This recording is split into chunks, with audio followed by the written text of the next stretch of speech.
Oh my God, is that the Faces of the Future? Before we jump to like the song today, I want to say, did you see Russ's rollout to his project Santiago? I didn't. Okay, so I'm gonna tell you on a brief because I think this is something that a lot of like independent artists can learn from in terms of. And I just want to get your thoughts on the way he did it. So like he's been promoting his latest album Santiago for the longest time, and the way he rolled it out was he had these different listening sessions for his core fan base in different cities. Like he built like this whole world of the album and allowed them to come into it, and he did it in like 3 or 4 different locations before actually dropping the project, and then he.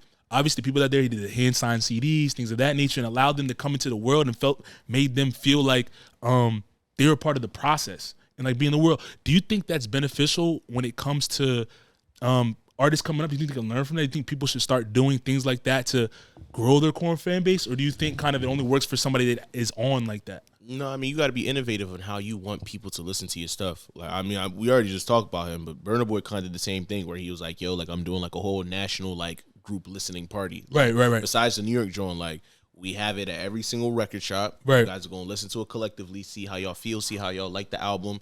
X, Y, and Z give out a couple merch things, X, Y, and Z. Like, I think it makes sense. Like, it all rolls back to bringing people into your world and what your POV was, right? Right. And I mean, I don't want to take nothing from Russ because what Russ did was amazing. But this also goes back to another person that I have talked about in this podcast a lot. Who? This was Childish Gambino. Okay. Because Childish Gambino, in my opinion, I don't think anybody else did it at that time. He's the very first person who created a world for the rollout. Like, he was the one who made the screenplay. Right. He made the short film. Right. He connected everything in terms of even having the character be a real life in your interviews. Right. You know what I'm saying? Right. So it's like when you build that world, people connect with it more. Right. Like, a lot of people are probably not going to pay attention to it because Gambino's not. Yeah.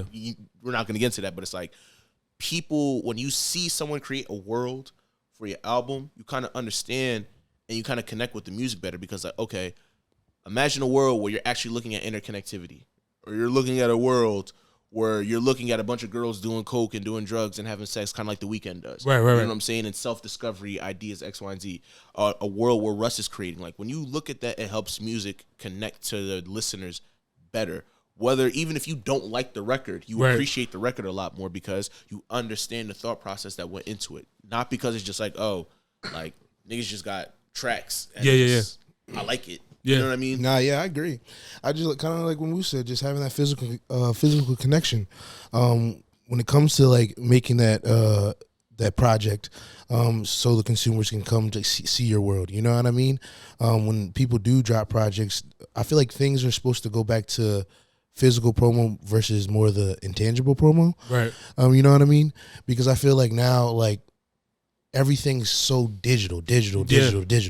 To where you have to make a shift now. People want that feel good again, like we said before.